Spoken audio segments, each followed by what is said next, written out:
fui criado na igreja, então eu lembro, tenho muitas memórias desse tempo, que cantava, em que atuava. Naquela época, o que havia de mais importante na igreja era a bandinha. A gente tinha uma beca, me lembro que a primeira beca era vinho. Eu devia ter 5, 6 anos de idade. Isso faz muito tempo. A memória para isso está muito boa. A gente valoriza isso, a gente quer que a igreja seja esse espaço das crianças, que elas participem dos cultos sempre que possível, para que elas entendam que aqui é a igreja delas. Elas não são a igreja do futuro, elas são a igreja de hoje, não é? A gente precisa investir, como a gente já sabe, como a nossa igreja tem essa tradição de investir no trabalho com crianças. Mas eu gostaria de hoje falar especialmente aos pais, por conta dessa experiência recente na minha vida. Eu queria convidar você, então, a abrir sua Bíblia na segunda carta de Timóteo, no capítulo 1.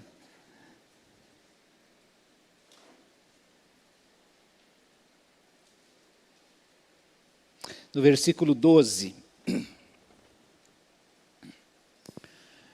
Vou ler apenas o primeiro versículo, somente um versículo, mas depois a gente vai citar algumas passagens da vida do apóstolo Paulo, gente que tem acompanhado tanto esse personagem tão especial, talvez o maior cristão de todos os tempos, o apóstolo Paulo. Versículo 12 da primeira carta de Paulo a Timóteo diz assim: por essa causa também sofro, mas não me envergonho, pois eu sei em quem tenho crido, e estou bem certo de que Ele é poderoso para guardar o que lhe confiei até aquele dia. Amém?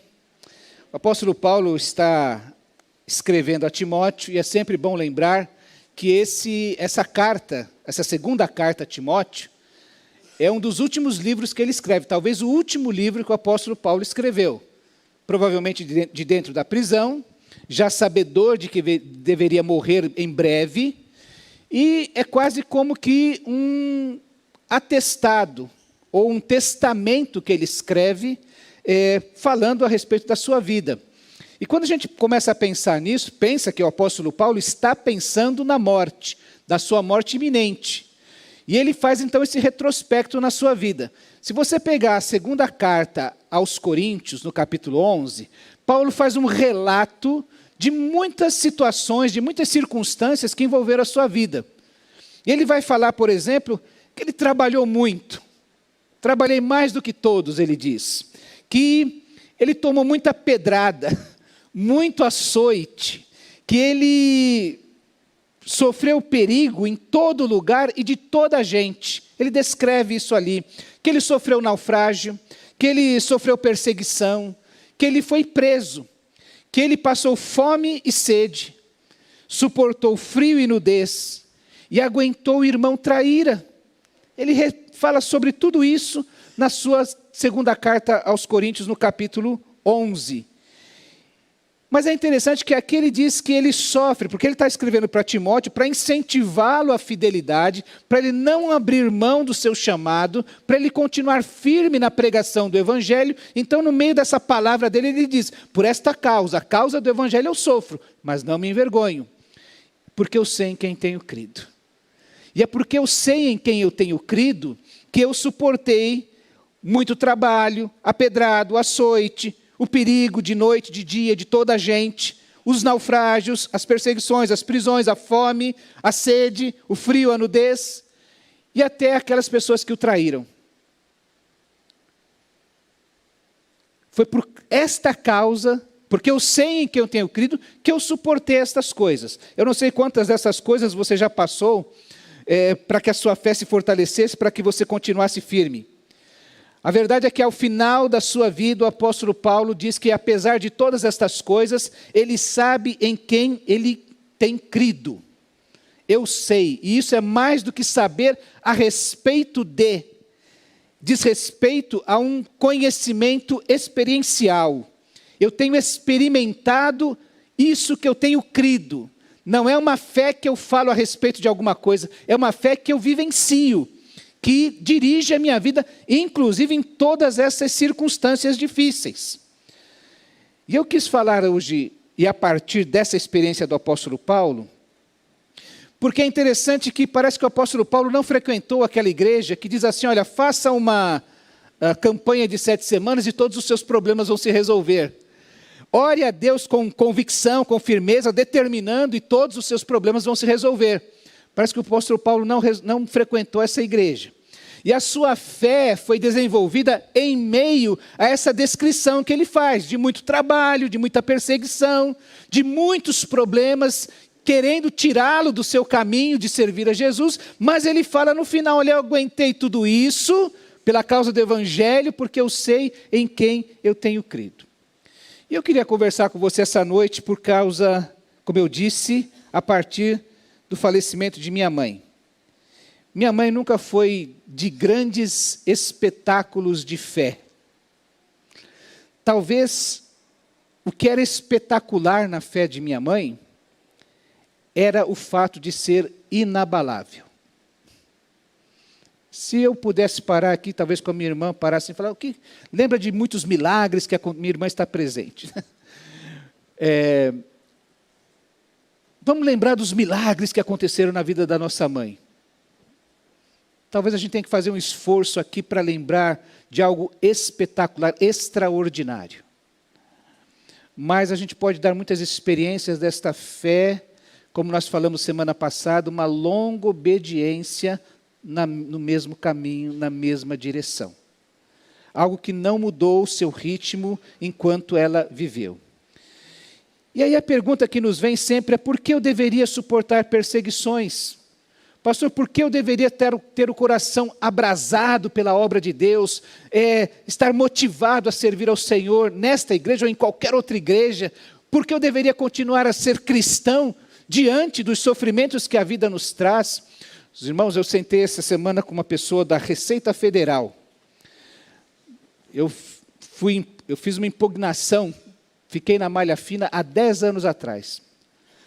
E aí, recentemente, eu recebi uma cartinha, a sua impugnação está correta. Eu falei, bom, vou receber alguma coisa, né? E passa mês, 2, 3 e não nada, eu fui lá perguntar. Escuta, vai vir isso? Quando vem, tem previsão? Isso aí ninguém sabe, é com a Receita. Eu falei, que resposta mais adequada? Depois de 10 anos, passei pela pandemia, estou vivo, e a resposta, talvez demore mais 10 anos para você receber esse recurso aí. Me parece que a gente deve caminhar de uma maneira que enfrente essas circunstâncias, de tal maneira que a nossa fé não se abale diante delas. Por que eu deveria manter-me perseverante diante de tantos obstáculos que surgem de todas as situações? Na juventude uns, na maturidade outros, e ainda na velhice ainda outros. Talvez aquilo que mais angustiasse o coração da minha mãe era perder a sua autonomia. Se eu chegasse na casa dela, está com fome? Vou preparar alguma coisa para você. Era a primeira pergunta que ela fazia. Então ela tinha que cozinhar, lavar e tudo, ela não parava. Mas com o tempo isso foi perdendo e ela foi ficando, talvez a coisa que mais angustiasse não era, senão outra coisa de ela poder levantar e fazer o que ela queria e continuar trabalhando. Por que eu deveria suportar estas coisas? Mas mesmo diante disso, dessa perda de autonomia, de uma coisa que a deixava angustiada de não poder ter essa liberdade de fazer o que queria, ela em momento algum reclamou do seu Deus. O que ela falava era sempre assim, Valdo, nossa vida não vale nada mesmo. Porque a gente chega a uma idade, não pode mais fazer, não pode mais sair, não pode fazer mais aquelas coisas. Mas nunca falar assim, que Deus é esse o nosso, né? Que nessa hora abandona a gente. Por isso eu gostaria que você guardasse no seu coração que você deve conhecer em quem você crê. E não vai restar dúvida para crer. Quando você conhecer em quem crê, não vai restar dúvidas para crer. Este é um grande desafio que nós temos. Eu quero destacar então duas características que evidenciam a salvação que essa Dona Teresa, minha mãe, experimentou em sua vida.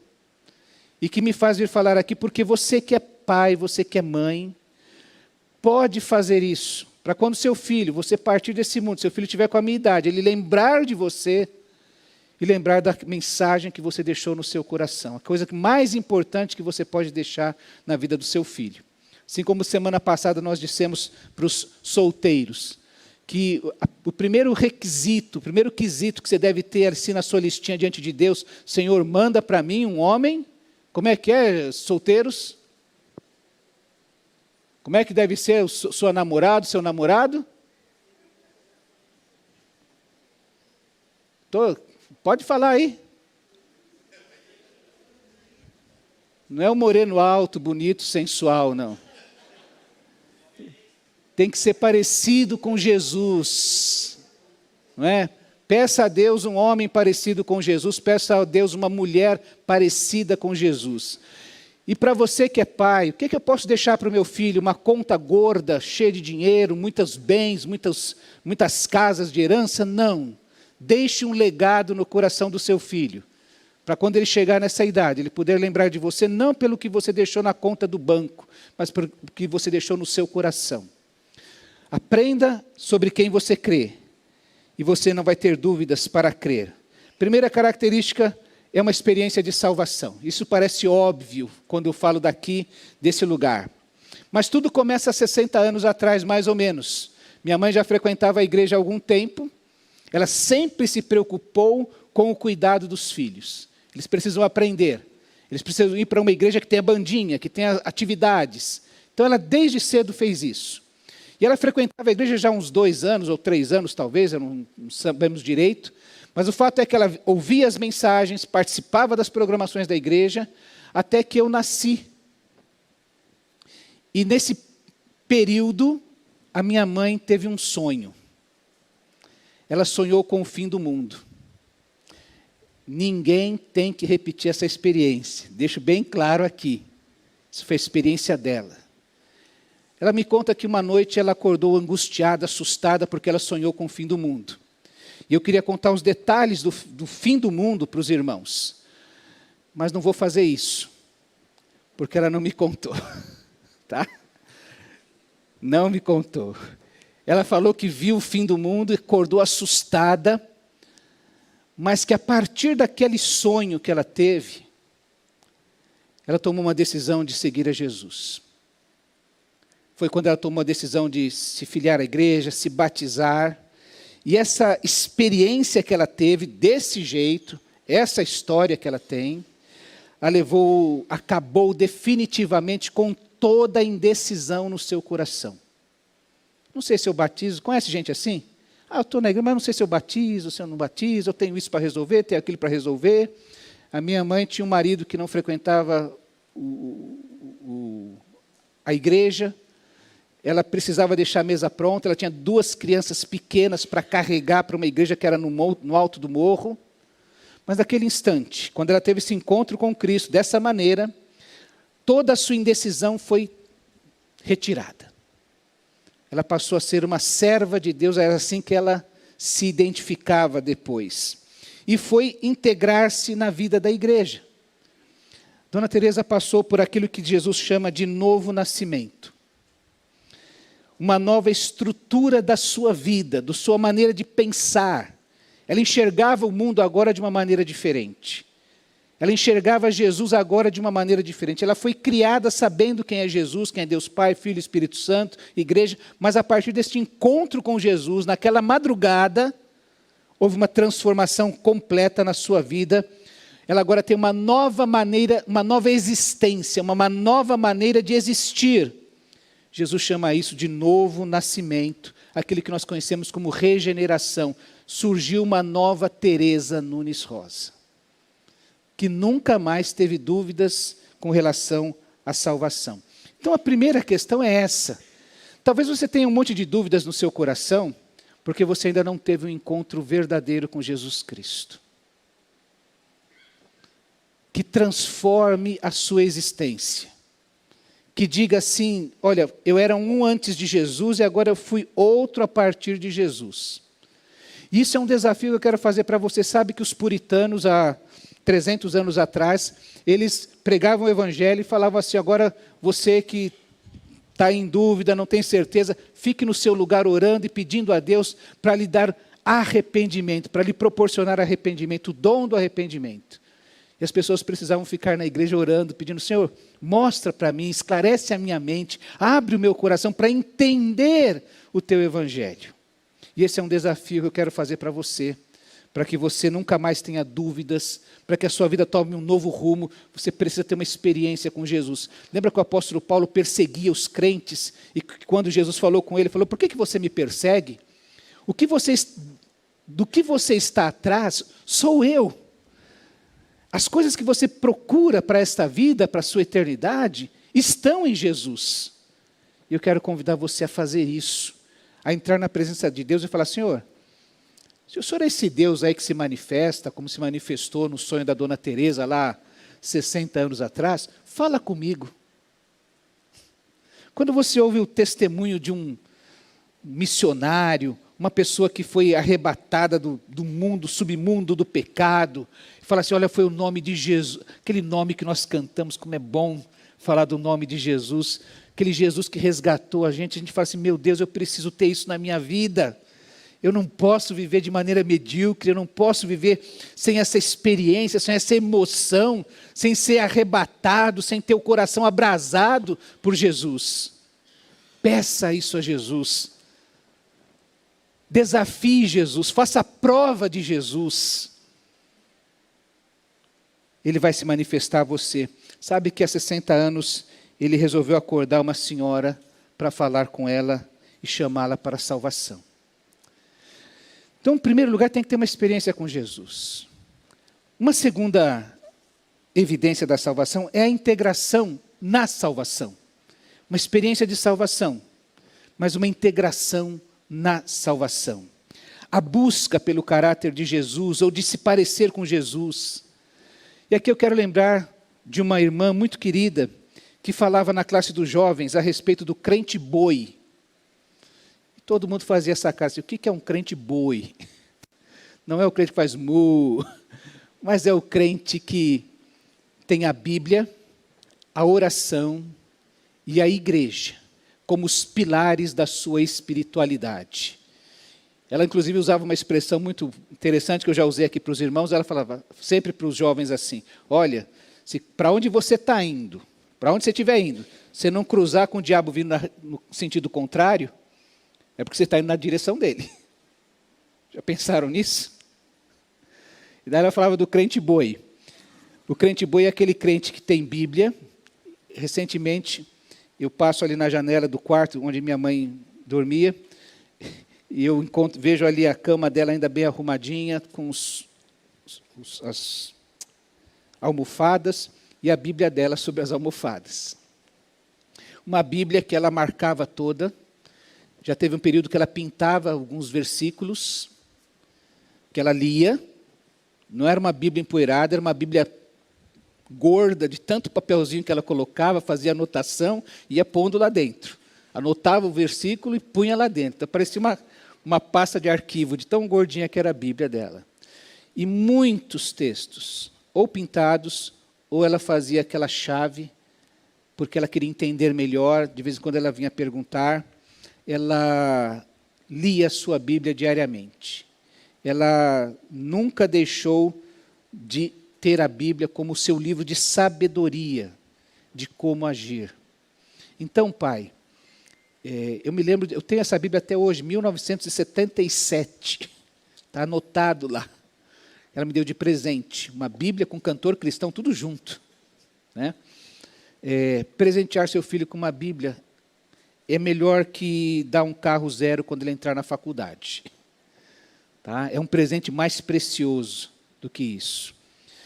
Primeiro, o crente boi, Bíblia. E você já tem aprendido do pastor aqui que você precisa ler a Bíblia. mas tem que ser todos os dias. Espero que você guarde isso aí sempre no seu coração. Bíblia. O segundo é oração, oração constante. A minha mãe creu no poder da oração. Como eu disse, de vez em quando ela ficava angustiada. E aí ela mandava chamar o pastor Edivaldo. Manda chamar o pastor Edivaldo. Quero que ele venha orar por mim aqui. E ela chamava o pastor Edivaldo, mas ia o filho dela, o Edivaldo, lá para falar com ela. A senhora mandou, eu vim. E para perguntar, mas o que a senhora quer que eu ore? Pelo quê? E nós orávamos. E eu orava com ela, como ela me ensinou a orar. Eu não fazia uma oração especial do pastor Edivaldo. Eu orava aquilo que minha mãe ensinou a orar. A pedir a Deus que colocasse as suas mãos curadoras sobre o seu corpo, que aliviasse sua dor, que tirasse a angústia do seu coração, que esclarecesse para ela. Às vezes ela estava angustiada e ela não sabia dizer, eu não sei, eu estou sentindo algo estranho. E eu tive uma conversa com ela. A senhora está com medo de morrer? A gente teve que ter essa conversa. E ela falou, não, mas eu não sei, não podia estar sentindo assim. Uma serva de Deus. Porque talvez o maior medo da minha mãe seria desonrar o seu Salvador. Então ela sentia alguma coisa que ela não sabia entender o quê, que ela não sabia se era um medo da morte, se era tristeza, se era... Ela não sabia explicar, mas estava com o coração apertado. Ela só não queria desagradar o seu Senhor. Então vamos orar. E invariavelmente ela dizia que melhorou. Então, se melhorou, está ótimo. A gente ficava feliz. Todo o tempo, oração. E vocês não sabem que no último aniversário dela, 8 dias antes dela falecer, ela fez 97 anos. No sábado, a gente fez uma celebração e demos a oportunidade dela falar. Você quer dar uma palavra, mãe? Ela falou muito pouco, pena que a gente não conseguiu gravar. Mas ela falou, quero agradecer pela vida das pessoas que me falaram de Jesus. E falaram de Jesus para os meus filhos. Era essa o seu motivo de gratidão naquele instante, a sua oração nesse momento. Então, todo o tempo orando. E eu me lembro de um momento muito difícil da minha vida, em que eu entrei no seu quarto e falei, ora comigo. E nós nos ajoelhamos e oramos. Era uma luta interna minha. E eu precisava de alguém que orasse por mim. Eu recorri à Dona Teresa. Porque eu sou muito grato por isso. Bíblia, oração e igreja. A gente, quando se filia a uma igreja, não põe o nome no hall de membros. Eu sei que tem igrejas que entram e saem pessoas de qualquer jeito. As pessoas nem têm controle.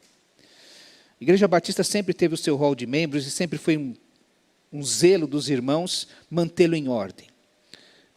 Nós chegamos na Igreja Batista Nova Canaã, 1972, né? E ela se despediu daquela igreja num culto de domingo. Ela servia. O trabalho da minha mãe na igreja era, o que eu primeiro me lembro, era do hall dos bebês. Então, todos os lugares que tinha uma criança nascia, eles entregavam um babador, eu lembro bem disso, que o presente que era dado era um babador, um livrinho com orientações para a nova mãe, a mãe nova, né? E era feito um culto na casa dessa criança, onde era entregue também uma Bíblia, uma meditação e uma oração. E minha mãe era não lembro se era a coordenadora do hall de bebês, não é? E às vezes eu tinha que acompanhá-la, porque eu não podia me largar sozinho, então eu tinha que acompanhá-la. Então, muitos anos, ela serviu a sua igreja. Eu já disse para os irmãos que ela se dizia que ela era semi-analfabeta, ela era analfabeta, ela falava desse jeito. Mas era uma mulher muito sábia por causa disso. Esse era o serviço dela. Depois ela já não podia caminhar tanto, não é? A idade foi chegando, ela não dirigia, ela não podia caminhar tanto, mas ela se integrou ao coral. E cantou no coral diversas vezes. E serviu ali a vida da sua igreja. Esse foi um dos momentos. Inclusive o ministro de música, Valdir, sabendo do falecimento dela, mandou uma mensagem. Porque lembrava dela como uma apoiadora do seu ministério naquela igreja. Então ela serviu o tempo todo. Eu amo servir a igreja, e se eu não fosse pastor, estaria servindo a igreja, porque eu vi minha mãe servir a igreja, com muito amor, com muito zelo. Então, pai, a gente já tem visto coisas aqui de filhos que têm feito aquilo que seus pais fazem na igreja.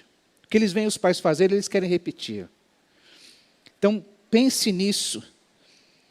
Eu sei que alguém falou assim, qual o primeiro quesito para minha namorada? Que seja palmeirense.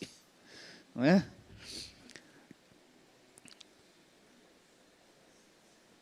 Eu sei que tem muitos pais, e eu quero que você pense um pouquinho sobre isso, que quando os filhos nascem, não estou dizendo que está errado, tá, gente? Só estou fazendo um comentário para a gente refletir um pouquinho. Você vai visitar a criança, tem ali, esse fulano vai ser... E tem pai que faz isso. Essa criança vai ser corintiana. Primeiro dia de nascimento, já bota um negócio do Corinthians na porta do quarto. Ou do time que ele ama, seja lá qual for. Mas ele deseja para o filho dele, ele expressa isso para quem for visitar, que ele deseja algumas coisas para o filho. Como, por exemplo, que ele seja torcedor de um time. Mas não expressa que deseja que ele seja um servo de Deus, que ele caminhe nos caminhos do Senhor. É só para a gente pensar um pouquinho, que não está errado a gente torcer para um time, mas sempre está errado colocar isso como prioridade na nossa vida. Um outro detalhe sobre igreja, meu irmão, então, primeiro, servir. Crente que não trabalha, o que acontece, irmãos? Crente que não trabalha, dá trabalho. Tá? Quem mais reclama das coisas que não estão acontecendo na igreja é quem não faz. Então, crente que não trabalha, dá trabalho. Eu vi minha mãe, não dá mais para caminhar como coordenador do hall de bebês, eu vou cantar no coral, eu vou servir na cantina, eu vou ajudar a classe de juniores, de crianças. Ela foi professora de crianças pequenas, que hoje já são mães, tá? Que estavam lá no velório dela. Segundo quesito, sustento da igreja. Minha mãe não trabalhava fora, ela trabalhava em casa, ela era costureira. Cansou de tomar calote. Eu preciso da roupa para tal dia, mas para tal dia eu não tenho dinheiro para te pagar. E ela, um dia, resolveu parar. E aí foi vender Avon, Christian Grey, Daiya, Tupperware, se eu estou lembrando mais alguma coisa aí, gelinho. Gelinho, que era uma delícia. Ela era uma empreendedora. E ela entregava seu dízimo, religiosamente. Ela não somente era uma dizimista fiel, ela também era uma ofertante. Ela fazia uns negócios interessantes, que ela, parte do que ela recebia, ela transformava em novos produtos e acabava presenteando pessoas que tinham necessidade na vida da igreja. E é interessante que, eu vou falar um pouquinho para frente sobre isso, como ela criava um ambiente de amor, de carinho com as pessoas, que eu chamo isso de ambiente espiritual. Então ela servia, sustentava a sua igreja e contribuía para um ambiente espiritual. Ela providenciou isso deliberadamente. E eu quero lembrar algo aqui, meus irmãos, que eu convivi com a minha mãe quase 60 anos. Eu nunca vi minha mãe falar mal do seu pastor. Nesses 52 anos, a igreja teve 4 pastores. Sendo que um deles ficou 27 anos na igreja. E também desencorajou a maledicência. Sempre.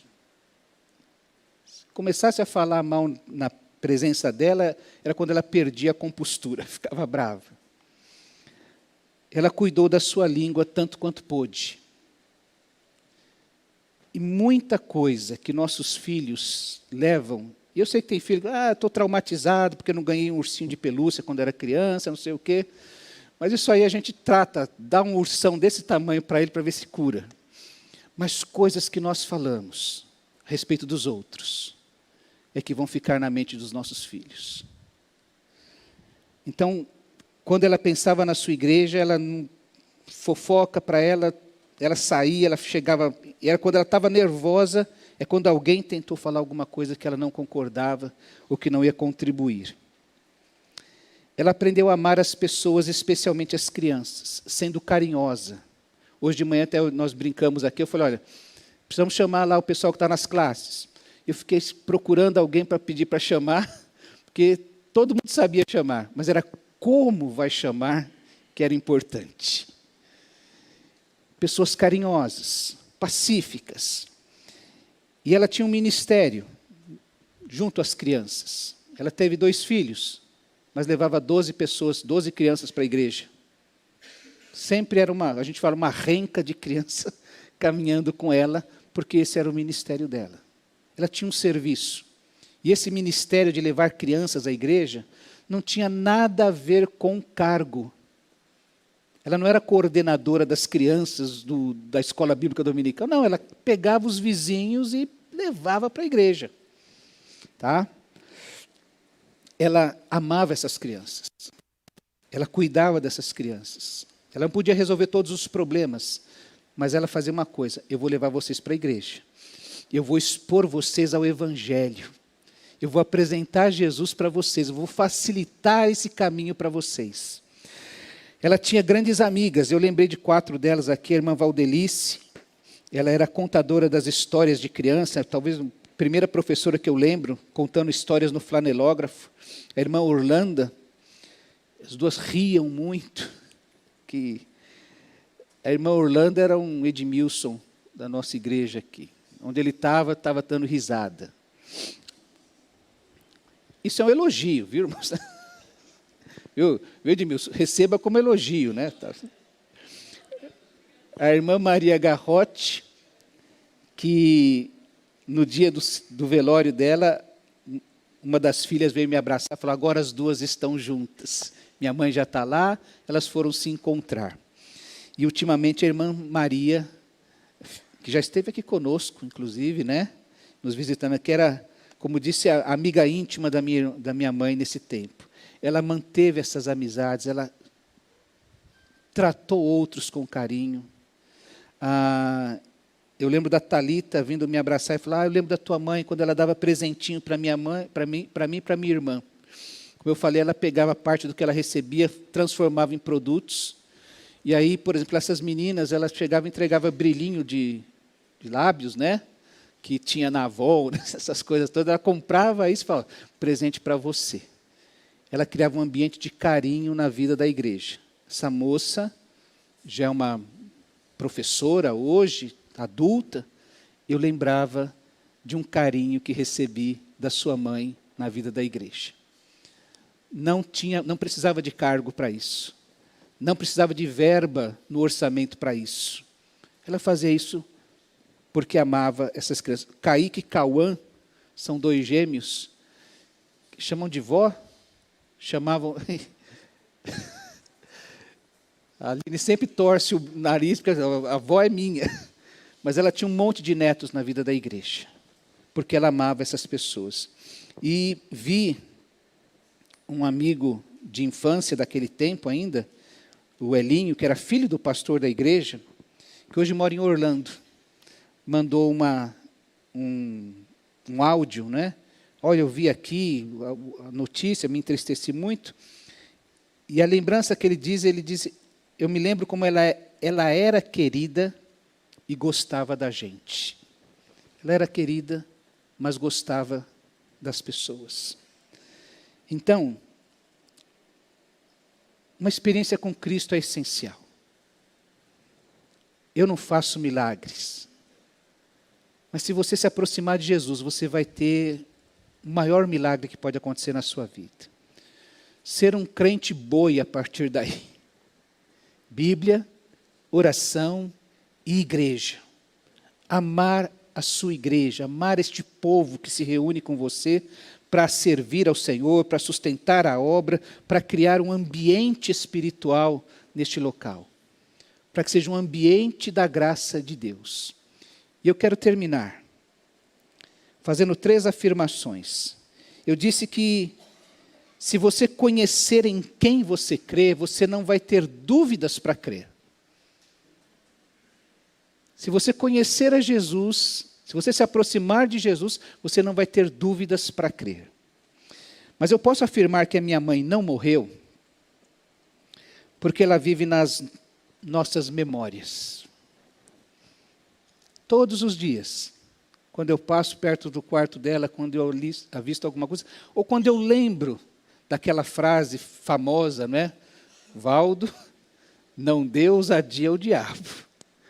Porque todos os dias o diabo me tenta. Eu tenho que lembrar, não vou dar ousadia ao diabo. Sabe por quê? Porque teve uma mãe que ficou, usar essa expressão, ela que nos perdoe, perturbando, né? Olha, cuidado, olha, cuidado. Ela criou este ambiente. E isso é um legado emocional que ela deixou no meu coração.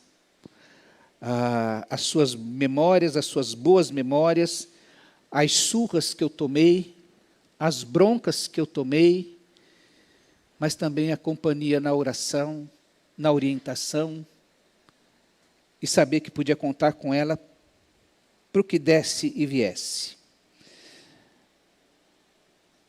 Eu posso afirmar que minha mãe não morreu porque ela vive em nossas memórias nesse legado emocional. Segundo, eu posso afirmar que minha mãe não morreu porque, em alguma medida, ela está viva em mim nos valores que plantou e no exemplo que deixou. Uma coisa é eu lembrar da pessoa, contar histórias legais, dar risada, lembrança. Outra coisa é começar a reproduzir em mim aquelas coisas que ela fazia. E que sem ela falar, foi plantando em mim. Isso é um legado moral. Que nossos pais deixam em nós. Quando, sem cobrar de nós, nos ensinam a pagar nossas contas em dia, a chegar no horário, a respeitar as outras pessoas. Então, eu posso afirmar que minha mãe não morreu, porque em alguma medida ela está viva nos valores que plantou em mim. Recentemente eu vi alguma coisa de uma criança que soltou um palavrão. E todo mundo ficou assustado. Onde é que você aprendeu isso?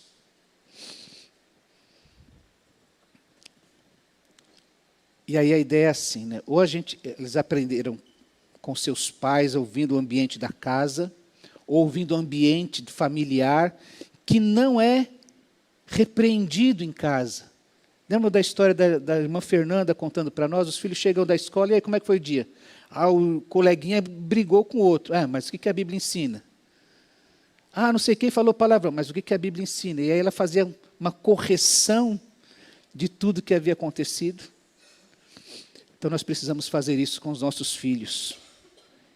Você pode deixar esse legado moral na vida dos seus filhos. E terceiro lugar, eu posso afirmar que minha mãe não morreu porque a Bíblia afirma que ela venceu a morte.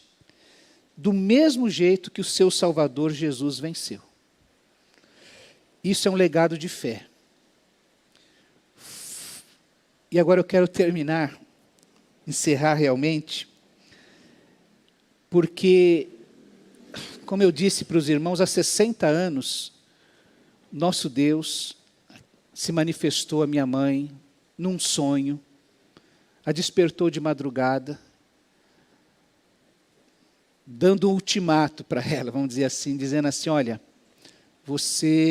eu vim te despertar porque você é minha, você tem que vir a mim. Passados 60 anos, esse mesmo Deus se manifestou a mim dessa vez, me acordando de madrugada, como eu contei já para algumas pessoas. Eu fui despertado de madrugada, sonhando que estava numa convenção, num congresso, e era avisado da morte da minha mãe. Aí eu tinha que sair e me despedir das pessoas que estavam ali.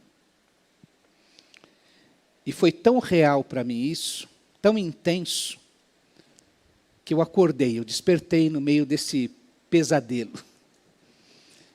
E eu tive a nítida impressão que eu estava acordando no meu quarto assustado, e ela estava morrendo no quarto dela, na casa da frente. E eu saí de madrugada, entrei na casa, fui lá no quarto para observar, porque para mim, ela tinha morrido lá. Chegando lá, ela não estava morta. Ela estava respirando, dormindo aquele sono profundo. Eu fechei e fui embora.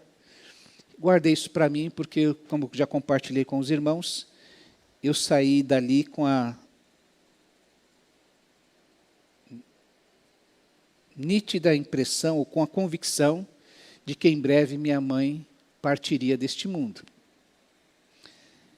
Deus, depois de 60 anos, se manifestou à nossa família, a mim, para dizer assim, olha, eu te despertei para dizer que eu vim buscar sua mãe porque ela me pertence. E eu vou tomá-la para mim. O que se faz se Deus se apresentar depois, uma vez na sua vida, e demorar 60 anos para se apresentar de novo? Baseado nisso que o apóstolo Paulo falou, ele diz assim, eu sofro qualquer coisa que eu tiver que sofrer. Eu vou enfrentar o que tiver que enfrentar nesse interregno, porque eu sei em quem eu tenho crido. Então foi isso que nosso Deus fez na vida da nossa mãe, fazendo com que o que de espetacular aconteceu na vida dela foi essa fé inabalável, que nenhuma circunstância mudou.